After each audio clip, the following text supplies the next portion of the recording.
샬롬. 오늘의 성경 이야기는 지난 시간에 이어 우리 여호수아 1장에서부터 24장까지 하편을 살펴보도록 하겠습니다. 지난 시간에 여리고성을 정복한 이스라엘, 그 다음에 어떻게 되냐? 여리고성 위에 아이성이 있습니다. 두 번째 성이죠. 아이성을 정복해야 하는데 정복을 못해요. 왜? 여리고성 점령 이후에 사람들이 다 느슨해진 거죠. 그러면서 그냥 대충 한 3,000명만 가도 될 것 같아요. 뭐 어른도 아닌 아이성 이렇게 만만하게 보았던 아이성 정복에 실패하고 맙니다. 그래서 여호수아가 왜 하나님이 항상 함께 하시는데 실패한 거지? 하며 무릎을 꿇고 엎드립니다. 하나님, 이게 어떻게 된 거예요? 하고 여호수아가 여쭤보는데 그때 하나님께서 이스라엘에게 너희들 가운데 범죄가 있다. 이것을 해결해라. 그래서 이걸 다 뒤집니다.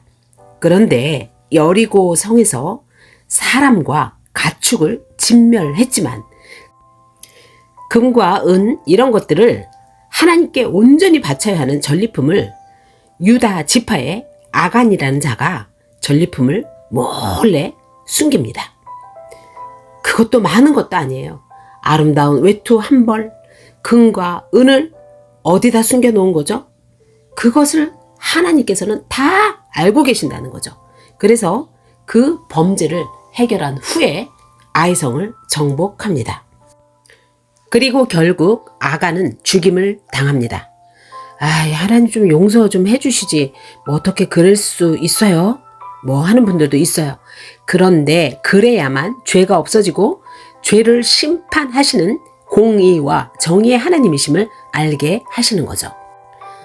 이렇게 처음에는 하나님이 무서운 존재 같았고 이게 성경을 보면 맨날 싸우고 죽이고 하지 않습니까? 이해가 안 되죠. 그런데 성경 전체를 묵상하고 알게 되면 하나님이 정말 우리를 사랑하시는구나를 알게 되는 것입니다. 이 소식을 들은 주변 나라는 굉장히 긴장하게 되죠. 그런데 지금 현 위치가 우리 이스라엘이 요단 동편에 있는데 그 밑에 기브온이라는 그 큰 성읍이 있어요. 사실은 이 기브온은 아이보다도 크고 그 사람들도 굉장히 강한 사람들이에요. 그런데 이들 기브온 사람들이 살아남기 위해서 머리를 씁니다.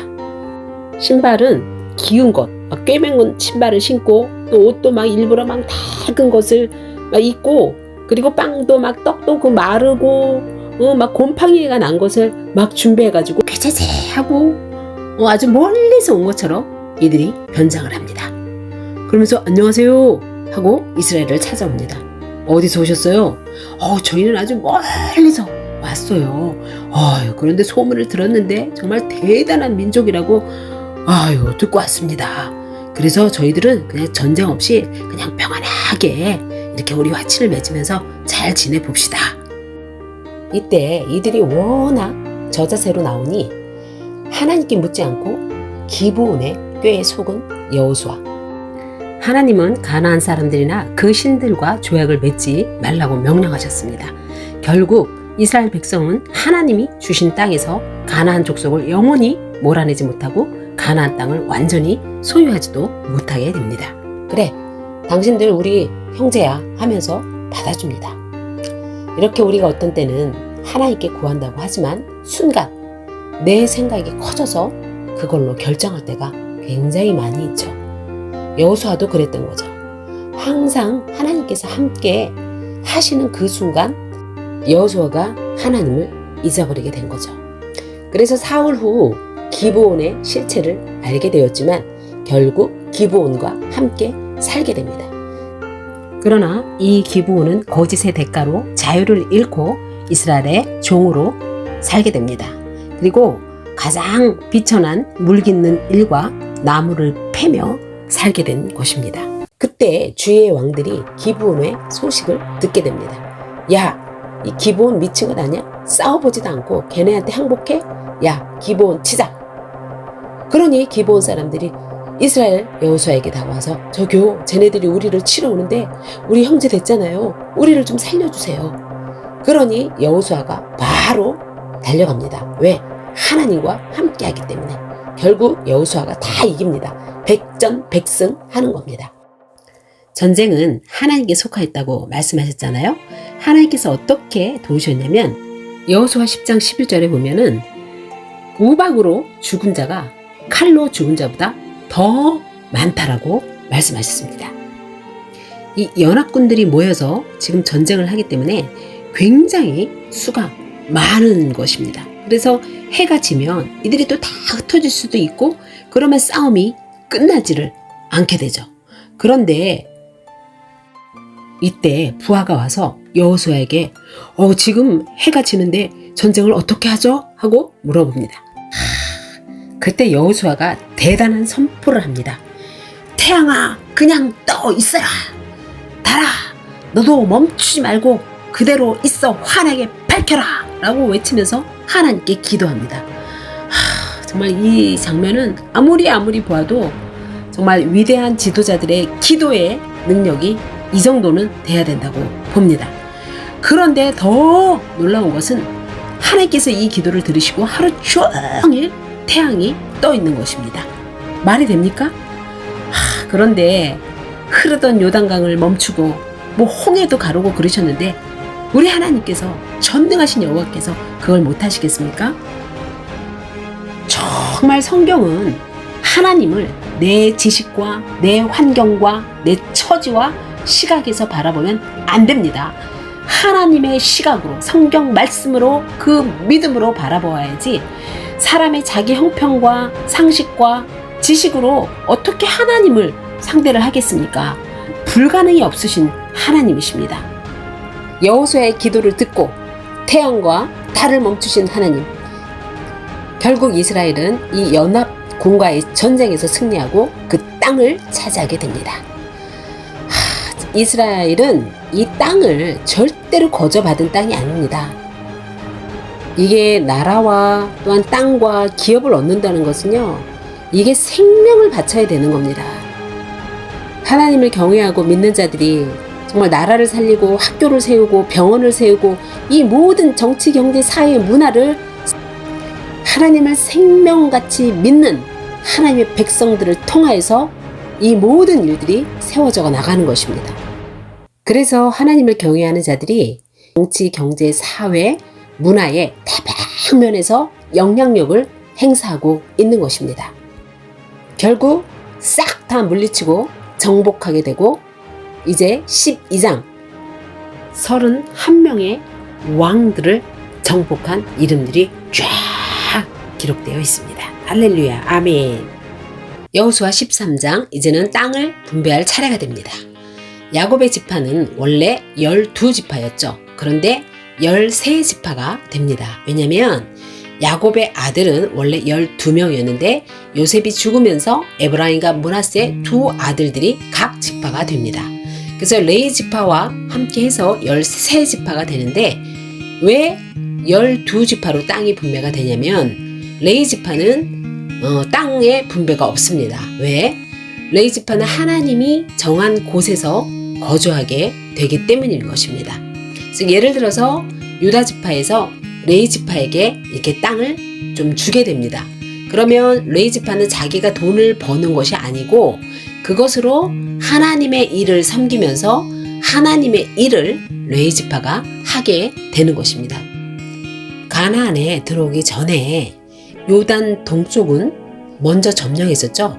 우리가 민수기에서 바산 왕 옥과 시온 왕을 물리치고 루벤, 갓, 므낫세 반 지파가 요단 동쪽을 먼저 분배받습니다. 그럼 왜 므낫세는 반지파라고 하냐면 이 므낫세는 양쪽으로 두 군데로 나뉘어서 받기 때문에 반지파라고 합니다.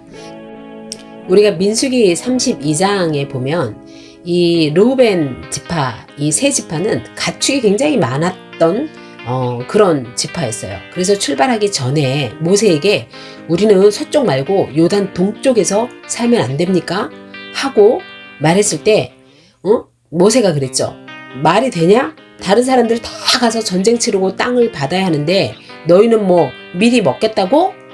이러면서 모세가 진노를 하죠. 그런데 이 리더들이 뭐라고 하냐면 아닙니다. 그것이 아니라 우리 아이들과 가축을 성읍에 남기고 가지만 우리는 절대로 땅이 다 정복될 동안 돌아오지 않겠습니다.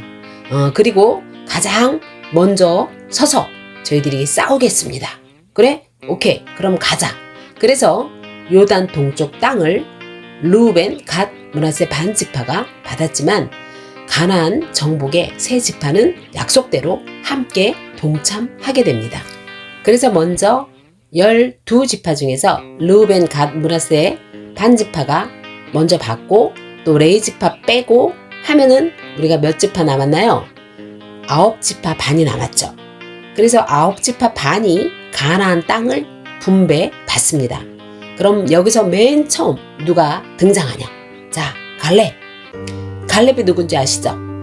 민수기의 가데스 바네아 사건에서 정말 끝까지 여호수아 갈렙만 믿음을 보여주어 그 정탐꾼 그 1세대 모두는 다 죽었지만 2명만 가나안 땅으로 나오게 됩니다. 그래서 먼저 갈렙에게 땅을 분배받을 수 있는 우선적인 선택권이 주어지게 되는 것입니다.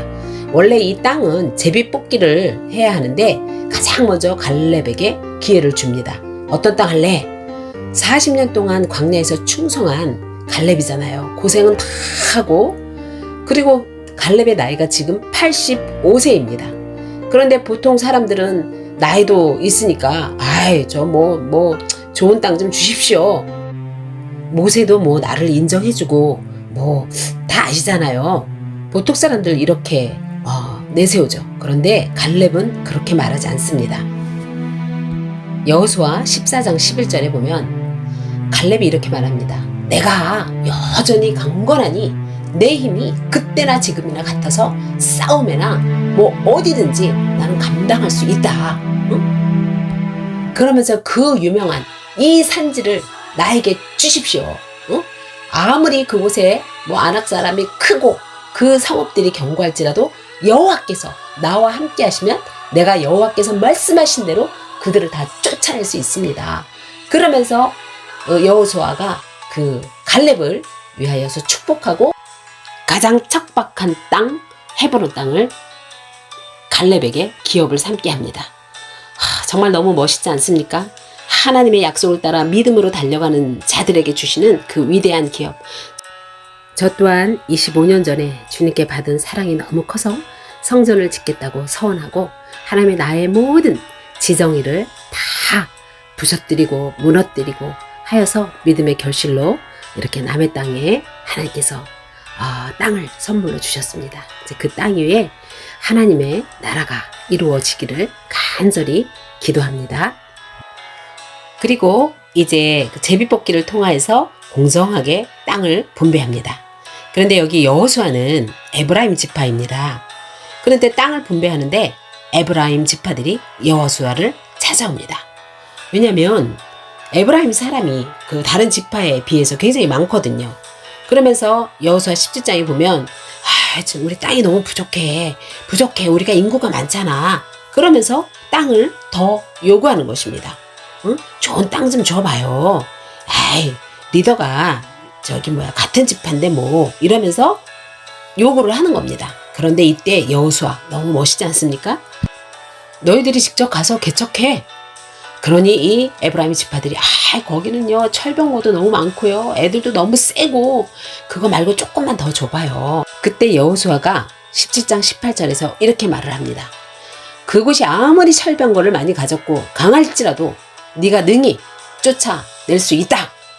그리고 네가 스스로 개척해라. 이러면서 절대 그들과 타협하지 않습니다. 정말 그 진정한 하나님의 리더자들은 이 태도와 이 모든 것들이 다르지 않습니까? 정말 너무 이렇게 감동적으로 땅을 분배하죠. 지금 누가 리더입니까? 여호수아. 그런데 보통은 리더가 먼저 자기가 땅을 차지하려고 욕심을 내는데 여호수아는 이 모든 지파들에게 땅을 분배를 하고 맨 마지막에 땅을 분배받습니다.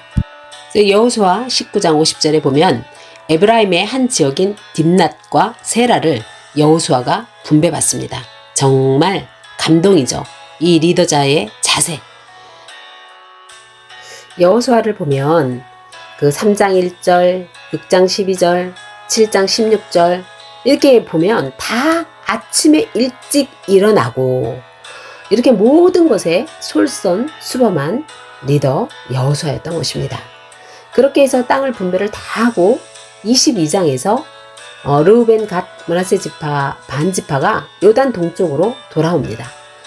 뭐라고 하냐면 이제 모두 수고하셨고 저희는 이제 요단 동쪽으로 가겠습니다. 그래서 요단 동쪽으로 건너갑니다. 그런데 문제가 요단 강가에 가서 제단을 세웁니다. 그러니 뭐 다른 지파들이 또 난리가 난 거죠. 요단 서쪽의 지파들이. 진짜 소문도 빠르죠. 그 당시에 인터넷이 됐나 봐요. 그래서 아론의 그 손자 제사장 비느하스가 당신들 지금 뭐 하는 거냐? 왜 함부로 제단을 쌓으냐? 거기다가 화목제 올려? 너희들이 그렇게 하면 안 되는 거 알지? 제사는 어디서 지내? 성막에서 드려야 돼. 바로 성막에서만 드려야 하는 것입니다. 그런데 요단 동쪽에 와서 이 제단을 쌓고 제사를 드리는 겁니다. 그때 이 르우벤 갓 므낫세 반지파가 아니야 우리는 제사 지낼 마음이 전혀 없어. 아니다, 그게 아니다. 이것은 모형이다. 세월이 흘러서 서쪽 지파가 동쪽 지파에게 이 우리 동쪽 애들을 보고 너희가 이스라엘 하나님 여호와와 무슨 상관이 있어 그럴까봐 우리도 이렇게 함께 했었다. 우리도 같은 민족이다 라고 보여주는 제단일 뿐이다 라는 것을 표시하기 위해서 라고 이야기를 하는 것입니다. 이렇게 비느하스가 여호수아에게 그대로 말을 전달합니다. 그때 여호수아는 흐뭇하게 그들의 모든 말에 공감하고 또 다른 지파들 모든 지도자들까지 다 수긍하게 됩니다. 그 다음 23장, 24장에는 여호수아의 마지막 설교를 죽기 전에 합니다. 사람들 앞에서 모세처럼 설교를 합니다. 나는 하나님과 동행했다. 그래서 하나님이 하신 일을 다 봤다. 그런데 하나님은 정말 한치의 오차도 없이 우리를 지켜주고 동행하고 또 내가 힘들 때 담대하라, 두려워하지 말라 그렇게 마음을 주셨고 하나님 덕분에 나는 모든 것을 해낼 수 있었다.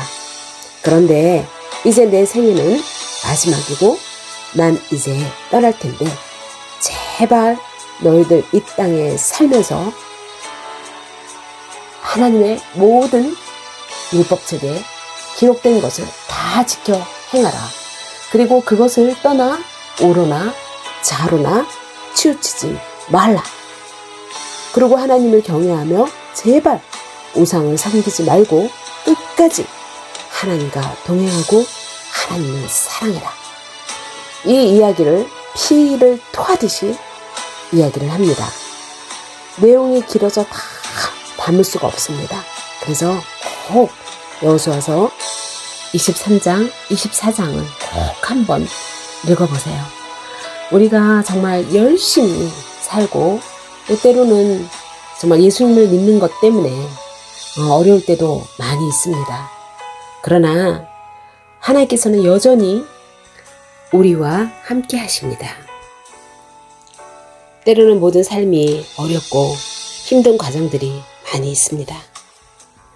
그러나 하나님은 정말 기생 라합과 같이 우리가 다 이방 여인이었지만 우리를 자녀 삼아 주시고 또 말씀 가운데 살게 하시고 우리를 비천한 가운데서 이끌어내셔서 말씀을 사모하고 이 유튜브를 보시는 모든 분들 그리고 또 우리 모두가 또 실수하고 또 넘어지고 그러할 수 있죠. 우리가 사는 순간순간마다. 그럼에도 정말 여호수아와 함께 하신 것처럼 여전히 지금도 우리와 동행하시는 그분의 존재를 우리가 실감나게 느끼면서 살아야 되는 거죠.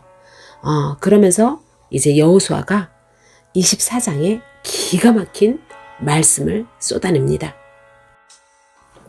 여호수아 24장 14절 말씀. 그러므로 이제는 여호와를 경외하라. 온전함과 진실함으로 그를 섬기라. 너희의 조상들이 강 저쪽과 애굽에서 섬기던 신들을 치워버리고 여호와만 섬기라.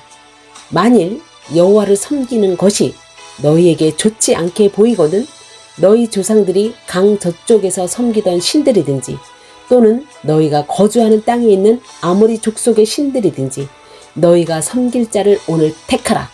오직 나와 내 집은 여호와를 섬기겠노라 하니 할렐루야 아멘.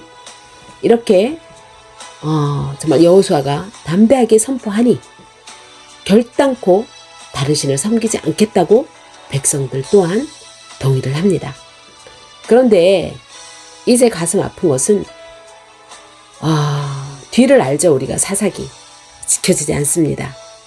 모세가 걱정하듯 여호수아가 걱정한 대로 그것이 그대로 됩니다.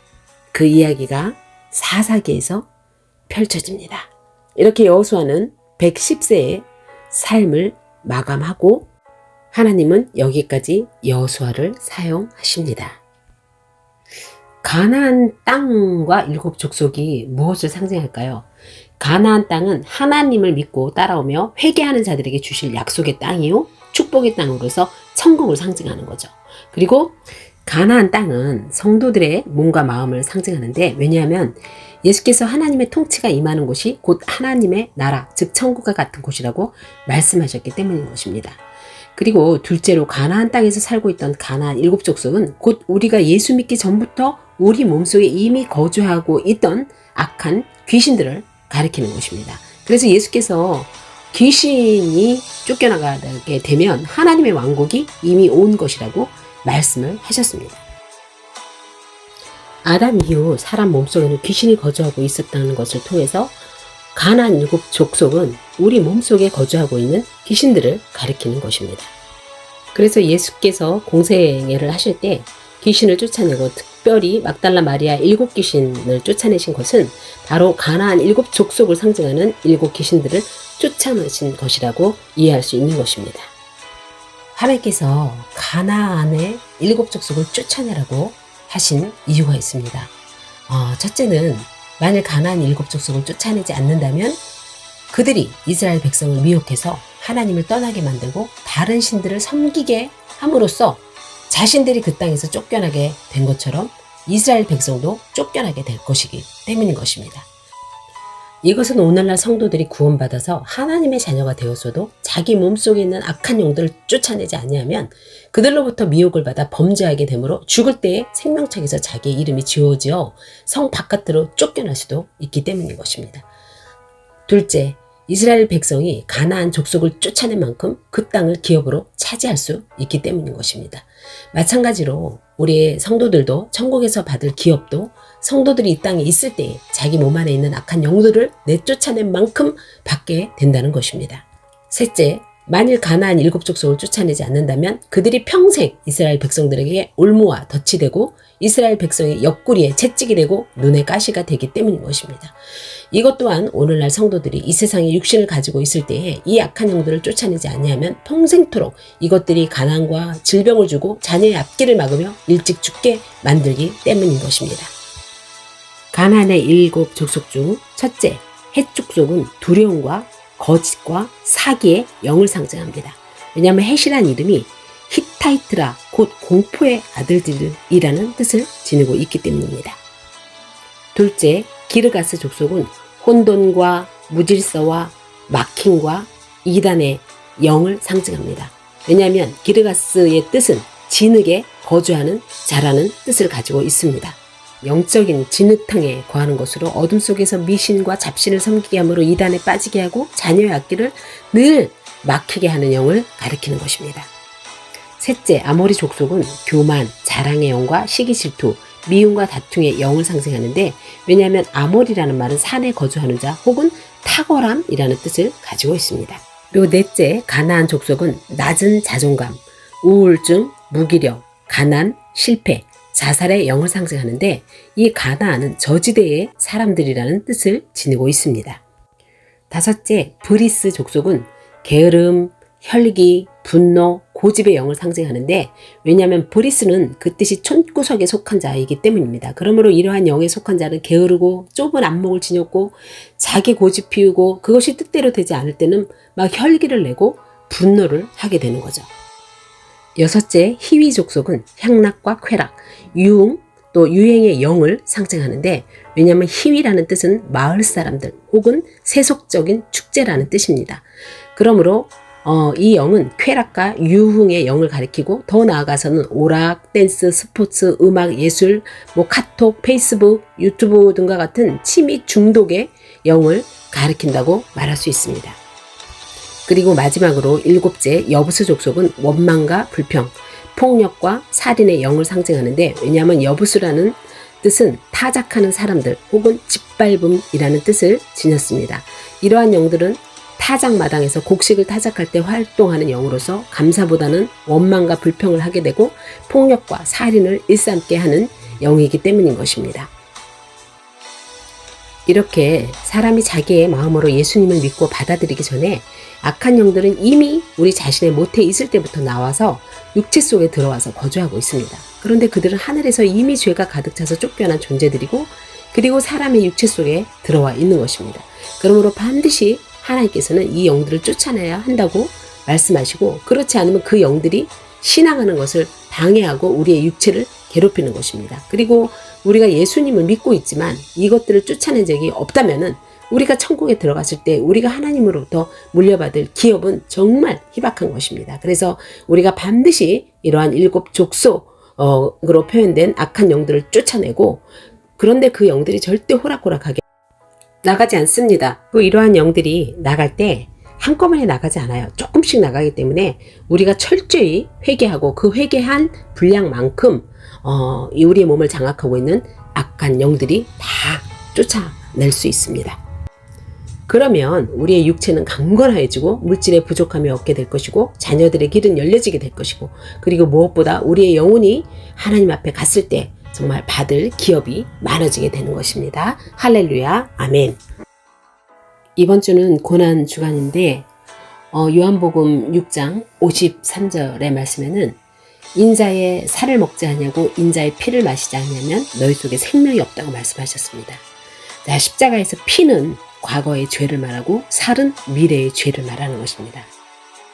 그리고 이 피는 성령, 그리고 살은 말씀입니다. 그래서 우리가 성령과 이 말씀으로 거듭나지 않으면 구원을 이룰 수가 없는 것입니다. 반드시 성찬의 의미를 잘 깨달으시고 우리의 모든 피와 살을 먹고 과거의 죄, 미래의 모든 죄가 예수님의 이름 앞에 다 청산된 것을 믿고 예수 이름으로 승리하기를 간절히 기도합니다. 아멘. 태초부터 말씀이 있었으니 이는 독생자의 영광이요 예수 그리스도의 빛이라. 말씀이 있으라 한 곳에 모든 만물이 있었으니 이는 주의 능력이요 권세라. 말씀이 있는 곳에 영이 살며 만물이 살아나리라. 영육이 강건함을 얻을 것이요 생물이 살아나리라. 영원한 말씀 위에 계시는 영, 영혼까지시니 그의 거룩하신 영광은 대대에 미치리라. 성령의 뜻과 말씀으로 이루실 거룩한 땅, 주의 나라 하나님 아버지의 나라가 영원 무궁하도록 말씀 안에서 생명이 살아나리라. 할렐루야, 아멘.